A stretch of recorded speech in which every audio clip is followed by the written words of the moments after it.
Olá, pessoal. Então, como eu deixei o recado para vocês, tá? Essa aula é que ficou faltando da segunda aula. Faltava poucos minutos para a gente começar, caiu o sinal da minha internet, eu esperei 5, 10 minutos de início da aula, tudo, e sem sinal. Aí liguei lá para a empresa e falaram que iam demorar mais de hora, tá? Retornou agora há pouco. Então, eu vou gravar a aula agora e vou mandar, então, para vocês, tá bom? Deixa eu selecionar aqui as imagens.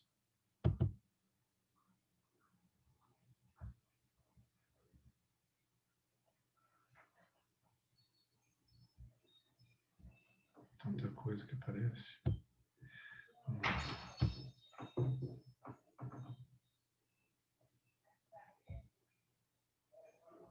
Well,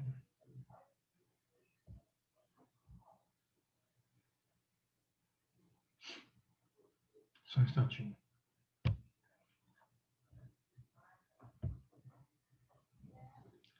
Então, agora, a região australiana, né, também isolada, com um monte de particularidade. Tá? Nada difícil, não, tá bom? Mas é a gente associar, né, essas diferenças. Então, vamos falar dessa região, o extremo sudeste do planisfério, né? Tá? Olha só, né? Ele tem exclusividade faunística por causa desse isolamento geográfico que ficou tanto tempo, que eu já comentei com vocês. Por isso, possui uma fauna exótica, que é diferente, né? Primitiva também, porque tem certos organismos que pouco evoluíram, tá? Chegaram naquela situação, o lugar não teve muitas transformações e assim esses organismos se mantiveram, né? E destaque, certo, para os marsupiais, bem?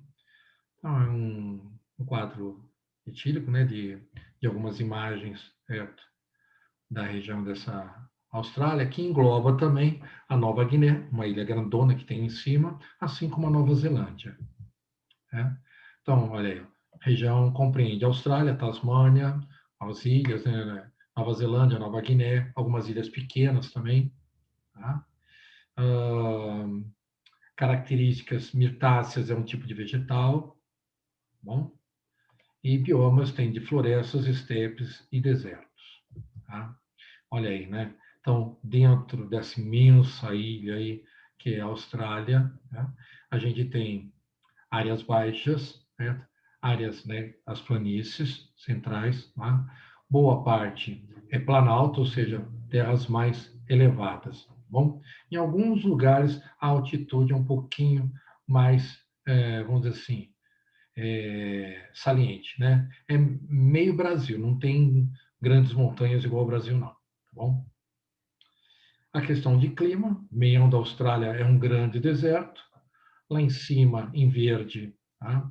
É a área mais úmida da Austrália e quente, tá? Embaixo, em azul, é a área mais úmida, porém fria, tá? Boa parte da Austrália é desértico. A gente vai colocar isso, tá? Então, aí você tem imagens, né?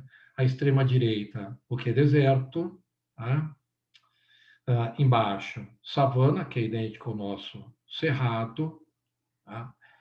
À esquerda é mafi, né, que é um tipo de vegetação próxima do oceano. E em cima, floresta tropical idêntica à nossa Mata Atlântica aqui. Né? Uma característica de um vegetal muito comum na Austrália e que domina até mesmo as áreas mais secas é o eucalipto, tá bom? Que a gente conhece tão bem no Brasil. Então, quando você vê o eucalipto, lembra que a origem dele é australiana. Tá? É uma ave que precisa de pouca água, mas o que ela consegue de umidade no solo, tá? Ela puxa porque ela tem um crescimento muito rápido.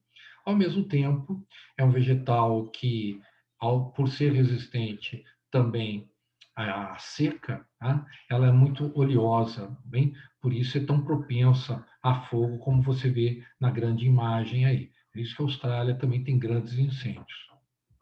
Né? Na nossa região não é raro incêndio em eucaliptal.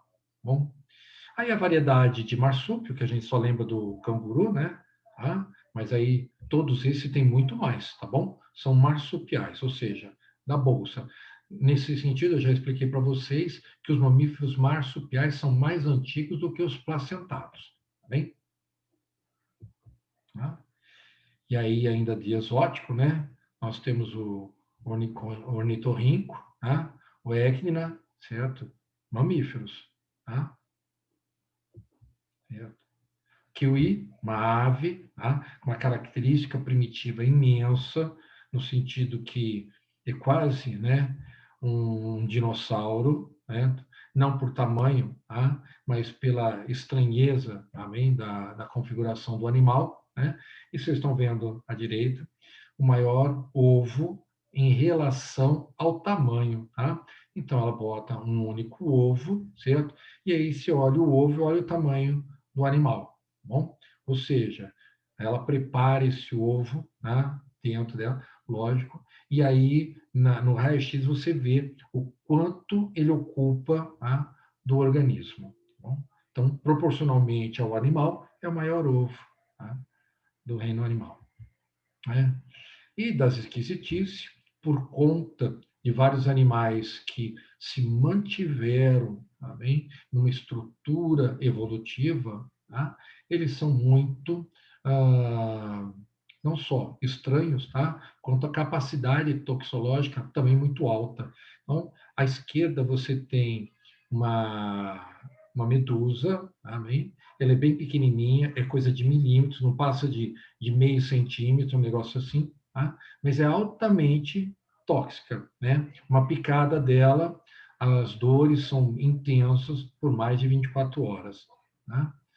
A lampreia em cima, picada, bem, bastante dolorida, certo? Enquanto o nosso escorpião, certo? Apesar da picada ser dolorida, ele não causa a morte, a não ser que a pessoa tenha algum problema, né, de saúde em relação até mesmo à alergia, tá? Mas os australianos não, são mortais, assim como algumas aranhas e algumas serpentes, tá? A toxologia é bastante forte, tá?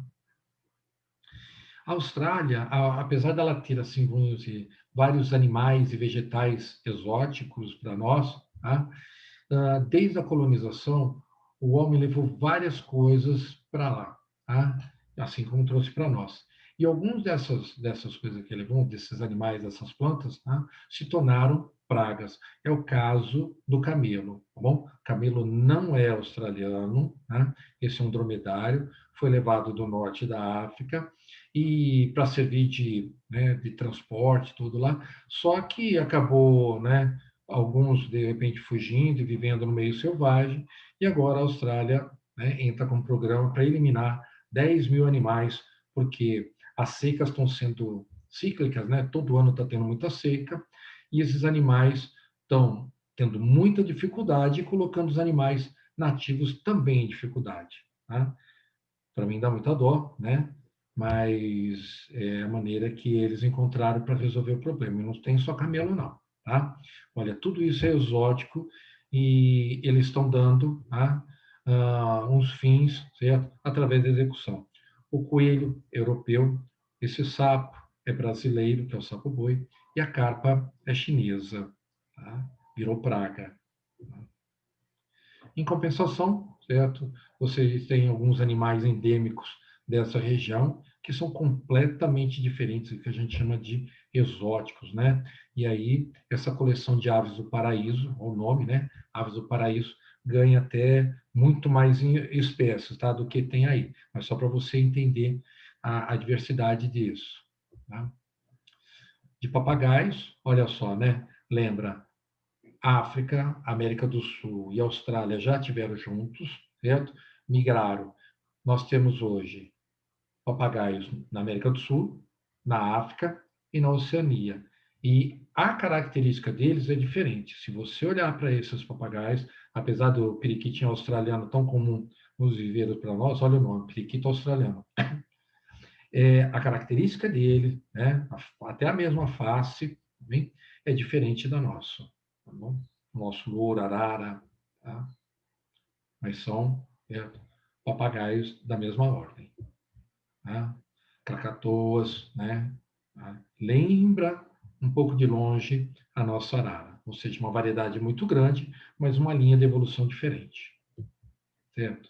O gambá, né, marsupial. Então, olha só, eu fiz a questão, né? Você está vendo em cima, na foto maior, o gambá australiano, embaixo, o gambá nosso, brasileiro, da nossa região aqui, de Barra Mansa, Barra do Piraí. Né? A diferença é pequena. Lembrando que o nosso, assim como o deles, é marsupial. Na América do Sul, poucos animais, né, se mantiveram marsupiais. O gambá é um deles. Tá? Então, a questão aí, né, da Austrália, tá? Esses dados vêm, né, do Recife de Coral, bom que vocês estão vendo em verdinho claro, né? Apesar de ser uma área, de repente, pequena para a Austrália, ele é maior que a Itália, que o Japão, que a própria Alemanha, bom, mas ele coleciona uma diversidade de espécie muito grande. Tá? Né, são partes dessa grande barreira de recifes que faz com que, né, essa parte tenha uma biodiversidade bem intensa. Bom, isso que vocês estão vendo está junto com os corais, tá? Chama-se Eutromatófilos, tá? Dentro dele, certo? Tem cianobactérias, tá? Na imagem esquerda de baixo, você está vendo vestígio fóssil de estrutura delas que ficaram guardadas na rocha por milhões e milhões de anos, tá bom? Então imagine só que a cianobactéria dentro desse organismo foram as primeiras que produziram o oxigênio que a gente utiliza hoje, tá? Então, no momento do início da vida na Terra, tá? A incidência de ultravioleta era tão grande que nenhum organismo era capaz de sobreviver. Tá? Então, dentro dessa estrutura, que parecem grandes cogumelos, tá? As cianobactérias conseguiram, né, começar a produzir O2, né, através da fotossíntese. Por isso que é cianobactérias. É isso, era pouquinho, mas enfim, fiquei sem a capacidade da internet na hora lá. Tá bom? Colocando aí para vocês então, quando tiver um tempinho, tá? Assistir.